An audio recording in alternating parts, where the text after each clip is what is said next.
ఇంట్లో ఇట్లా ప్రాపర్గా ఇంట్రో అదంతా ప్లాన్ చేసినాను, బట్ అదంతా బిస్కెట్ అయింది. మార్నింగ్ అండి, అంత పొద్దున్నే ఎట్లా లేసాం, అక్కడికి నేను 5 o'clockకి లేచినాను, సిక్ ఉండి కూడా. అంతకంటే ముందైతే నా వల్ల కాదు, మ్యాక్స్ ట్రై చేసినాను, బట్ స్టిల్ ఇంట్రో అవ్వలేదు. ప్లాన్ చేసినట్టు ఇంట్రో కాకపోతే ఏమైంది, మళ్ళీ నా స్టైల్లో స్టార్ట్ చేస్తా పదండి. నమస్తే people, welcome to my channel biryani apps, and నేను మీ భవ్య. వీడియో స్టార్ట్ చేసే ముందు ఒక్క మాట, ఈ వీడియో మీకు నచ్చుతుందని అనుకుంటున్నాను. సో వీడియోని లైక్ చేసి ఫ్రెండ్స్ అండ్ ఫ్యామిలీతో షేర్ చేసి ఛానల్ ని సబ్స్క్రైబ్ చేసుకోవడం మాత్రం మర్చిపోకండి.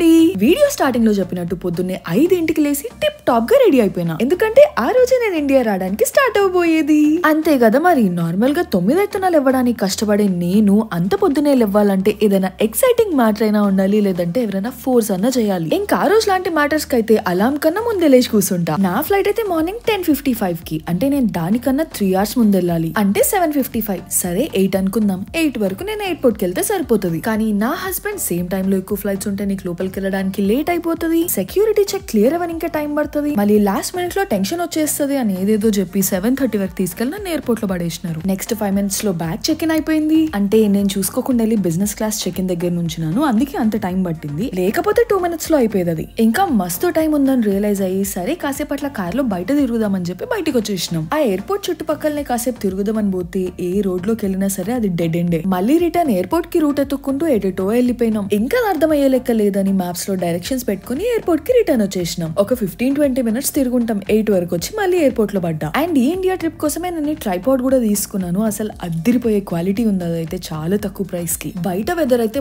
మస్తు ఉండే, it was a bright Sunny day. ఇంకా నేను లోపలికి వెళ్ళి సెక్యూరిటీ చెక్ అవన్నీ ఫినిష్ చేసుకుని గేట్ దగ్గరికి వెళ్ళడానికి ఇంకో 15 minutes పట్టింది. చూస్తున్నారు కదా, జనాలు అయితే అసలు ఎవ్వరు లేకుండే, అంటే మస్తు తక్కువ మంది ఉండే అని. అండ్ ఎప్పుడో పొద్దున 5ంటికి లేచినా కదా, మస్తు ఘోరంగా ఆకలి అవుతుండే లోపలికి వెళ్లే వరకు. సో ఆ గేట్ దగ్గరనే డంకిన్ ఉంటే వెళ్ళి ఒక ఎగ్ అండ్ చీజ్ క్రోసాంట్ ఇంకా హ్యాష్ బ్రౌన్స్ తీసుకున్నా. మంచిగా విండో వ్యూ కూడా దొరికింది నాకు. చుట్టుపక్కల అయితే అసలు ఎవ్వరు జనాలు లేరు, ఎవరో 4-5 తప్ప. సో ఇక ఒక మంచి కంఫర్టబుల్ వ్యూ ఎత్తుకుని కూర్చుని ఐప్యాడ్ లో మూవీ పెట్టుకొని చూసుకుంటూ నా బ్రేక్ఫాస్ట్ ఎంజాయ్ చేసిన. డంకిన్ నుంచి ఎగ్ అండ్ చీజ్ క్రోసాంట్ అయితే నాకు మస్తు ఇష్టం. Hash browns first time try చేసినా, నాకు ఎందుకో అంత ఎక్కలేదు దాని టేస్ట్. నా చేతిలో 2.5 hours ఉండే టైం పాస్ చేయడానికి ఒక 15-20 minutes ఏమో బ్రేక్ఫాస్ట్ తిన్నా. దాని తర్వాత బోర్ కొట్టింది ఆ సినిమా చూసి. ఇంకా టైం పాస్ చేద్దామని నా హస్బెండ్ కి కాల్ చేసిన, అప్పటి వరకు తను కూడా ఇంటికి రీచ్ అయిపోయి ఉంటారని. అప్పుడు అడిగిన, అసలు మార్నింగ్ ఎందుకు అంత జల్దీ చేసి నన్ను వెళ్లాల్సిన టైం కన్నా ముందే ఎయిర్పోర్ట్ లో డ్రాప్ చేసేసినావు అని. తను చెప్పిన ఆన్సర్ విన్నాక ఇంకా నాకు ఏం చెప్పాలో కూడా అర్థం కాలేదు. ఆ రోజు పొద్దునే లేచినా కదా నేను, సో ప్యాకింగ్ చేసేటప్పుడు రెడీ అయ్యేటప్పుడు వచ్చిన సౌండ్స్ కి తనకు డిస్టర్బ్ అయిందంట నిద్ర. అట్లా ఇంకెంతసేపు వదిలేసినా అదే చేసుకుంటూ కూర్చుంటా అని జల్దీ తీసుకెళ్లి నన్ను ఎయిర్పోర్ట్ లో పడేసి తన ఇంటికి వెళ్ళి మంచిగా దుప్పటి కప్పుకొని పడుకుందాం అనుకున్నారు. తన ప్లాన్ అనవసరంగా ముందే చెప్పేసినారు. ఇంకా నేను ఊరుకుంటున్నా.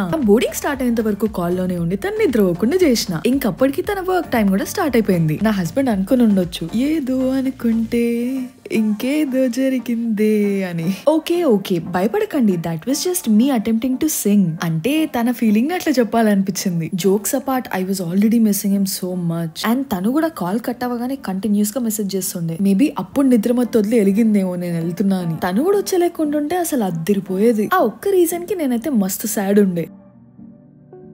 ప్రస్తుతానికి అయితే పక్కన ఎవరు లేరు, సో హోపింగ్ ఎవరు రావద్దని కోరుకుంటున్నా.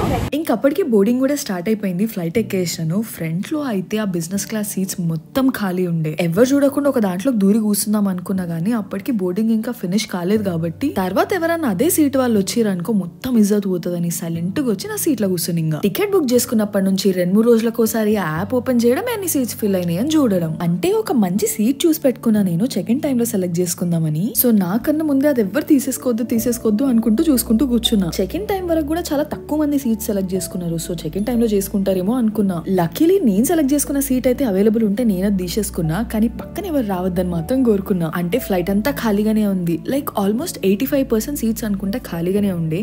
అన్ని వదిలేసి నా పక్కన ఎవరైనా వచ్చి కూర్చుంటే మాత్రం నేను ఘోరంగా ఫీల్ అవుతుండే. లక్కీలీ ఎవరు రాలేదు. సో ఆ 3 సీట్లు నావే. ఇంటి దగ్గర స్టార్ట్ అవ్వడం, ఎయిర్పోర్ట్ కి రావడం, ఫ్లైట్ ఎక్కడం, సెటిల్ ఇన్ అవ్వడం అక్కడి వరకు బానే ఉంది. కానీ వన్స్ ఫ్లైట్ రన్వే మీదకి వచ్చిన తర్వాత ఇట్లా రోలర్ కోస్టర్ ఎమోషన్స్ లాగా అనిపించింది లోపల. నా పాస్ట్ 1.5 year యూఎస్ జర్నీ నా కళ్ళ ముందు కనిపించింది. అంటే 3 బ్యాగులు పట్టుకుని అప్పటి వరకు ఉన్న లైఫ్ అంతా పక్కన పెట్టేసి కొత్త లైఫ్ మీద మస్తు హోప్స్ తోని ఎట్లుంటదో ఏంటో అన్న నర్వస్నెస్ తోని యూఎస్ లో అడుగుపెట్టిన భవ్యకి ఇప్పుడు 15 months తర్వాత ఉన్న భవ్యకి అసలు మస్తు చేంజ్ వచ్చింది. చిన్నప్పుడంతా ఫ్యామిలీలో అబ్రాడ్ లో ఉండేటోళ్ళని ఇట్లా ఎయిర్పోర్ట్ లో డ్రాప్ చేసి ఇంటికి వెళ్ళిన తర్వాత ఐ యూస్ టు వండర్ అనమాట, అంటే how is it on the other side. Airport లో డ్రాప్ చేసి మేమైతే ఇంటికి వచ్చేసినాం. అటు సైడ్ ఉన్న వాళ్ళకి, లోపలికి వెళ్ళిన వాళ్ళకి ఎట్లా అనిపిస్తుంది, ఎట్లుంటది అక్కడ లైఫ్ అని నాకు ఎప్పుడు చూడాలనిపిస్తుండే. ఇప్పుడు I'm on the other side and I know how it feels. When I was young నేనేదో లైఫ్ లో ప్లాన్ వేసుకుని ఆ పాత్ లో ముందుకెళ్తుంటే దేవుడు నా ప్లాన్స్ ని 180 degrees ట్రాజెక్టరీలో తిప్పేసి ఇంకేదో పాత్ లో నడిపించిండు. కానీ ఇక్కడ ఒప్పుకోవాల్సిన విషయం ఏంటంటే దేవుడు నా కోసం ప్లాన్ చేసిన లైఫ్ ఏదైతే ఉందో అది 1000 times బెటర్ ఉంది నేను నా కోసం ప్లాన్ చేసుకున్న లైఫ్ కన్నా. అంటారుగా మన మనసు మంచిదై మంచి కోరుకుంటూ హార్డ్ వర్క్ చేయడానికి విల్లింగ్ ఉంటే దేవుడికి తెలుసు మనకి ఏ టైంలో ఏమి ఇవ్వాలో అని. ఓకే, ఇంకా కమింగ్ బ్యాక్ టు నా జర్నీ. 30,000 feet పైన మన ఫేవరెట్ షో చూస్తుంటే అసలు అబ్బా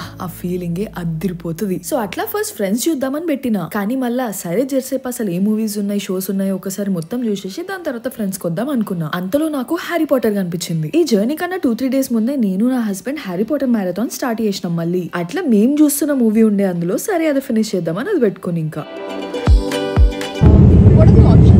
ఫ్లైట్ స్టార్ట్ అయిన ఒక 1 hour అనుకుంటా స్నాక్ లాంటిది ఏదో ఇచ్చిరు. మీల్ ఇస్తున్నారేమో అని తెగ ఎక్సైట్ అయిపోయినా. ఎందుకంటే అప్పటికే పిచ్చ ఘోరంగా ఆకలి ఉండే. మార్నింగ్ ఎప్పుడు ఇట్స్ లైక్ అరౌండ్ 8:30 or 9 అనుకుంటా. అప్పుడు నేను ఎగ్ అండ్ చీజ్ క్రోసాంట్ తిన్నా కదా, దాని తర్వాత అసలు వాటర్ కూడా లేదు. ఇంకా అప్పుడైతే మ్యాంగో జ్యూస్, ప్రెట్జల్స్ ఇంకా వాటర్ అయితే ఇచ్చినారు. ఫ్రీక్వెంట్ ఏం తినాను కానీ ఎప్పుడు ఒకసారి తినడానికి అయితే ప్రెట్జల్స్ నాకు మస్తు నచ్చుతాయి. ఇంకా ప్రస్తుతానికి ఉన్న దాంతో సరిపెట్టుకుంటూ అదే మూవీ చూసుకుంటూ జరసేపు రిలాక్స్ అయినా. ఇంకా కొంచెం తిన్నాక అదొక వార్మప్ లాగా ఫీల్ అయిందేమో కడుపు గానీ, ఘోరంగా ఆకలైంది నాకు. ఇంకా అట్లనే కూర్చుంటే అదే ఆలోచిస్తుంటాను. ఫ్లైట్ ఎట్లనో ఖాళీగా ఉంది కాబట్టి జరసేపు అట్లా తిరుగుదామని వెళ్ళిన. అట్లా తిరుగుతున్నప్పుడు లాబరేటరీ ఎట్లుంటుందో చూపిద్దాం అనుకున్నా ఫ్లైట్ లో. అంటే ఎవరన్నా చూడని వాళ్ళు లేదా నా లెక్క క్యూరియస్ గా ఉండే వాళ్ళకి చూడడానికి ఉంటది అన్నట్టు.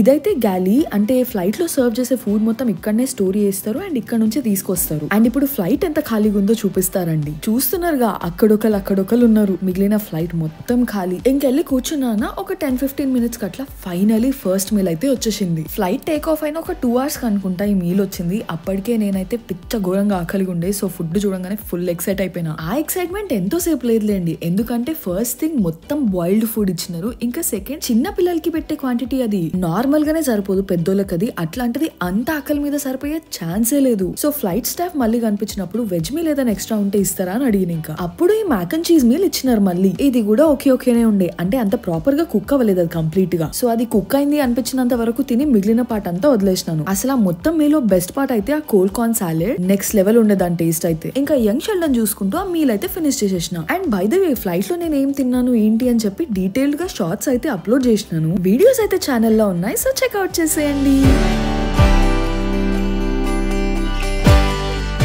ఇంకా ఫుల్ గా తినేసి రిలాక్స్ అయినా. అంటే అంతకు మించి చేయడానికి కూడా ఏముంటది అనుకోండి ఫ్లైట్ లో. నేనైతే భూత్నాథ్ మూవీ చూస్తుండే, అసలు ఎన్నో ఇయర్స్ తర్వాత చూస్తున్నా మూవీని. నా చిన్నప్పుడు DVD ప్లేయర్ టైంలో ఈ భూత్నాథ్ మూవీ CD అయితే ఉంటుండే ఇంట్లో. ఈ మూవీని అయితే ఆ CD మొత్తం అరిగిపోయేంతగా చూసినాం. ఇంకా బయట ప్లెజెంట్ వెదర్ ని ఎంజాయ్ చేసుకుంటూ మూవీ చూసినా. అప్పుడే సడన్ గా బయట వెదర్ కూడా అంత మారిపోయింది, అంటే కొంచెం క్లౌడీగా అట్లా అయిపోయింది. సర్లే ఎట్లనో లాస్ట్ ఫ్యూ డేస్ అంత ప్రాపర్ గా నిద్ర కూడా లేదు కదా, జరసేపు పండుకుందాం అని చెప్పి వండుకుని. ఇంకా పక్కన సీట్స్ లో కూడా ఎవరు లేరు కాబట్టి ఆ 2 సీట్లు కూడా ఆక్యుపై చేసేసి ఆ బ్లాంకెట్స్ ఇంకా పిల్లోస్ మంచిగా ఇట్లా కోజీగా సెటప్ చేసుకుని మంచిగా నిద్రపోయినా. మంచిగా ఒక 4 hours స్లీప్ తర్వాత నేను నిద్ర లేచే వరకు బయట ఇంత బ్యూటిఫుల్ సన్సెట్ అవుతుండే. నా నిద్రమోహం తెలుస్తున్నట్టుంది కదా వీడియోలో కూడా. ఇంకా మళ్ళీ లేచినాక ఇప్పుడే మూవీ చూద్దామే, షో చూద్దామని చెప్పి జరసేపు ఎతికి మళ్ళీ అదే భూత్నాథ్ మూవీ పెట్టుకొని చూసుకుంటూ కూర్చున్నా. ఇంకా ఆ పాయింట్ కి నాకు ఆకలి కూడా అవుతుండే, ఎందుకంటే టైం ఆల్మోస్ట్ 6:30 సంథింగ్ అయింది ఈవినింగ్. ఇంకా నా లాస్ట్ మీల్ అయితే ఎంత పెద్ద డిజాస్టర్ చూసినారు కదా, అది కూడా ఆల్మోస్ట్ ఒక 5 hours బ్యాక్ తిన్నా. సరే ఇంకేదైనా పని చేస్తుంటే ఆకలి తెలియకుండా ఉంటదని చెప్పి జరసేపు వీడియో ఎడిటింగ్ కూడా చేసిన. ఇంకా చూసి 6:30కి వాళ్ళని అడిగిన, I'm kind of hungry, food ఏమైనా ఉంటే ఇవ్వండి అన్నట్టు. యా ఓకే ఇప్పుడు మేము స్నాక్స్ కూడా సర్వ్ చేస్తాము అని చెప్పి అక్క వెళ్ళిపోయింది. 7కి వచ్చి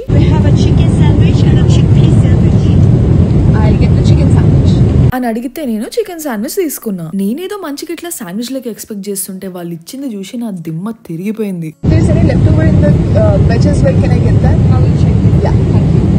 సో ఇంకా సిగ్గు పడకుండా మళ్ళీ వెజ్ దానికోసం కూడా అడిగిన. ఆ శాండ్విచ్ తో కోక్ కూడా ఇచ్చినారు. సో ఫస్ట్ దాంతో స్టార్ట్ చేసిన. అంటే వాళ్ళు శాండ్విచ్ అని చెప్పించినారు కదా, అదేం శాండ్విచ్ లాగా కాదు. మనకి ఇండియా మెక్డానల్డ్స్ లో వెజ్ పఫ్ అని ఒకటి దొరుకుతుంది కదా, సేమ్ దాని తీరు ఉండేది. వాళ్ళేమో శాండ్విచ్ అన్నారు, దానిపైన పేరేమో పేస్ట్రీ అని ఉంది, అది ఉండడం మాత్రం పఫ్ తీరు ఉంది. సరే ఏదైతే ఏంటి సరిపోతే చాలనుకుని తిన్నా. చికెన్ ది మాత్రం టేస్ట్ అద్దిరిపోయిన ఉండే. వెజ్ అయితే నాకు అస్సలు నచ్చలే, it was very bad. So ఇక దాన్ని వదిలేసిన. ఇంకప్పుడు కూడా కడుపు సగం సగమే నిండింది. సర్లే నెక్స్ట్ మీల్ అన్నా మంచిది పెడితే అంతే చాలు, అప్పుడన్నా ప్రాపర్ గా తిందాం అనుకుని ఇంకా తర్వాత కాసేపు బయటికి చూస్తూ మళ్ళీ ఏదో మూవీ పెట్టుకుని అది చూసుకుంటూ అట్లనే వండుకున్నా. మంచిగా పడుకున్నా. ఆ మధ్యలో ఫుల్ ఘోరమైన టర్బ్యులెన్స్ వచ్చింది, దెబ్బ క్లేషి కూర్చున్నా. సరే అని మళ్ళీ జర్సేపు ఎడిటింగ్ చేసి అట్లా మూవీ చూసుకుంటూ మళ్ళీ పడుకున్నా. ఇంకా మళ్ళీ అట్లా ఒక 3-4 hours ఏమో పడుకున్నట్టున్నా మంచిగానే. ఇక తర్వాత లేచి మళ్ళీ హ్యారీ పాటర్ పెట్టుకుని అది చూసుకుంటూ కూర్చున్నా. అప్పటికి నెక్స్ట్ డే మార్నింగ్ 4 అవుతుండే అనుకుంటా. నేను మళ్ళీ పిచ్చి ఆకలిగా ఉండే, ఎట్లా అడగలరా దేవుడా అనుకుంటూ కూర్చున్నా. ఇంకా కానీ అరౌండ్ 5 అనుకుంటా వాళ్ళే మీల్ సర్వ్ చేయడానికి వచ్చినారు. ఇంకా హమ్మయ్యా అనుకున్నా.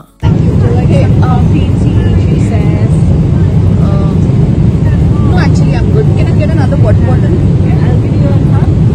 Yeah, sure.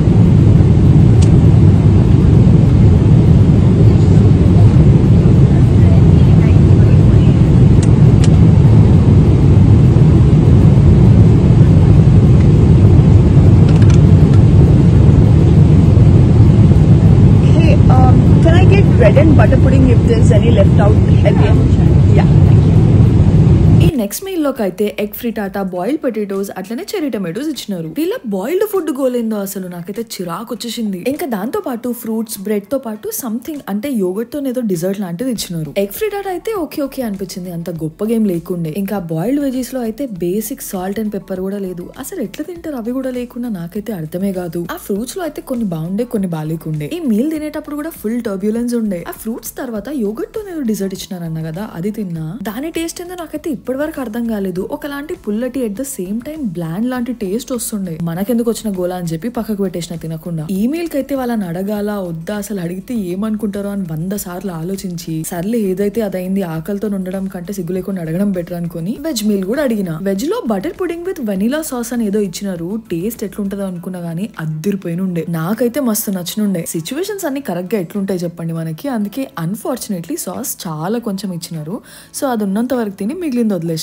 ఇంకా అదైపోయినాక గంట సేపు కష్టపడి జామ్ ప్యాకెట్ ఓపెన్ చేసుకుని బ్రెడ్ కూడా ఫినిష్ చేసేసిన. ఎవరైనా నన్ను ఏం చేసినా ఫ్లైట్ జర్నీలో బోర్ కొట్టిందని అడిగితే చిచ్చి నాకెందుకు బోర్ కొడుతుంది, ఫ్లైట్ మొత్తం ఆకలితో ఉండే నేను అని చెప్పొచ్చు. ఒక పాయింట్ లో అయితే ఫ్రస్ట్రేషన్ వచ్చేసింది నాకు, ఆకలి అవుతుంటే. నేను ఆ మీల్ ఫినిష్ చేసే లోపు టర్బ్యులెన్స్ కూడా కొంచెం సెట్ అయిపోయింది. ఇంకా అంతలో విండో ఓపెన్ చేసి చూస్తే బయట బ్యూటిఫుల్ సన్ రైజ్ అవుతుండే. ఇంకప్పటికి దోహాలో ల్యాండ్ అవ్వడానికి కూడా టైం తక్కువనే ఉండే.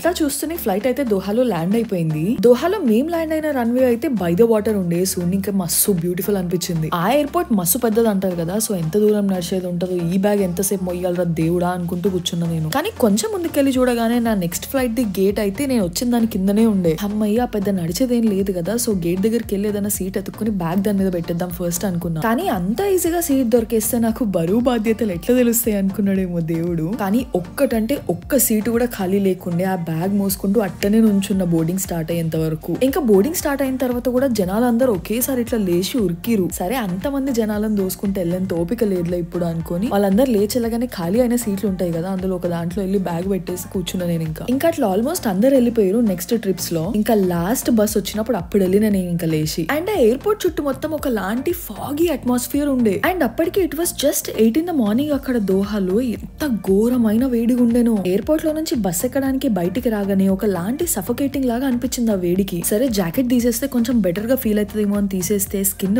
బర్న్ అవుతుండే ఆ వేడికి. అసలు అక్కడ ఉండే జనాలను మెచ్చుకోవచ్చు, అంత వేడికి ఉండగలుగుతున్నారంటే. ఫ్లైట్ ఎక్కిన తర్వాత మంచిగా అయిపోయి ఉండొచ్చు, చల్లగా ఉండిండొచ్చు అని మాత్రం అనుకోకండి. ఆ ఇండిగో ఫ్లైట్ అయితే వర్స్ట్ ఉండే అసలు. ఆ 4 గంటల లాంగ్ ఫ్లైట్ లో అసలు ఏసీ నడవలే ఒక్కసారి కూడా, ఏదో టెక్నికల్ ఇష్యూ అని చెప్పారు. On top of that Doha airport లో ఫ్లైట్ ని రన్వే మీటికి తీసుకొచ్చి ఏటీసీ క్లియరెన్స్ రాలేదని చెప్పి మస్తు సేపు ఆపేసారు. ఆ ఇండిగో ఫ్లైట్ లో కూడా చికెన్ శాండ్విచ్ అని ఏదో ఇచ్చిరు, అది అసలు మంచిగుందా పాడైపోయిందా అనే డౌట్ వచ్చేంత ఘోరమైన క్వాలిటీది ఇచ్చిరు. అసలు ఫుడ్ లేదు. ఆ వేడికి నేను ల్యాండ్ అయ్యే వరకు ఎంత చిరాకు గుండెనో నాకైతే. ఎప్పుడెప్పుడు అని వెయిట్ చేస్తున్న మూమెంట్ రానే వచ్చింది. ఫైనలీ నేనైతే హైదరాబాద్ లో ల్యాండ్ అయిపోయినాను. హైదరాబాద్ ఎయిర్పోర్ట్ చూడగానే అన్ని చిరాకులు పక్కకి వెళ్ళిపోయి మళ్ళీ ఎక్సైట్మెంట్ ముంచుకొచ్చేసింది. ఇప్పటి వరకు ఒక లెక్క, ఇప్పటి నుంచి ఒక లెక్క అన్నట్టు. ఫ్లైట్ ల్యాండ్ అయ్యే వరకు ఒక లెక్క, ల్యాండ్ అయిన తర్వాత ఒక లెక్క అన్నట్టుండే. ఎప్పుడెప్పుడు మా వాళ్ళని కలుస్తున్నా, వాళ్ళ రియాక్షన్స్ చూస్తున్నా అని మస్తు వెయిట్ చేసిన. సో ఇంకా బయటికి వచ్చేసి ఇమిగ్రేషన్ ఫినిష్ చేసుకుని బ్యాగేజ్ కలెక్ట్ చేసుకోవడానికి వెళ్ళిపోయినాం. ప్యారలల్ గా నేను రూపక్ కూడా కాల్ చేయడానికి ట్రై చేస్తుండే, ఎందుకంటే నా దగ్గర ఇండియా నెంబర్ లేదు కదా. కనిపించిన వాళ్ళందరిని అడుగుతుండే అసలు వాళ్ళు వచ్చినారా లేదా ఎయిర్పోర్ట్ కి, రావడానికి ఇంకా టైం పడుతుందా తెలుసుకుందామని. ఇంకా మస్తు వెయిటింగ్ తర్వాత ఫైనలీ నా ఫ్యామిలీని కలిసే మూమెంట్ అయితే వచ్చేసింది. అండ్ మస్తు మందికి ఏం డౌట్ ఉన్నానంటే, మీరు వస్తున్నారని తెలియకుండానే మీ సిస్టర్ ఎయిర్పోర్ట్ కి ఎట్లా వచ్చినారు సేమ్ టైం కి అని. సో ఎట్లా ప్లాన్ చేసినామంటే, రూప వాళ్ళ ఫ్రెండ్ ని పిక్ చేసుకోవడానికి ఎయిర్పోర్ట్ కి వస్తుంది, ఒక్కతే వెళ్తుంది కాబట్టి కంపెనీకి అన్నట్టు చెల్లిని కూడా అడిగింది. సో రూప పిక్ చేసుకునే ఫ్రెండ్ ఫ్లైట్ ల్యాండింగ్ టైం ఆ టైం కని చెప్పి తీసుకొచ్చింది. మీతో అబద్ధం చెప్తే నాకేం వస్తుందండి,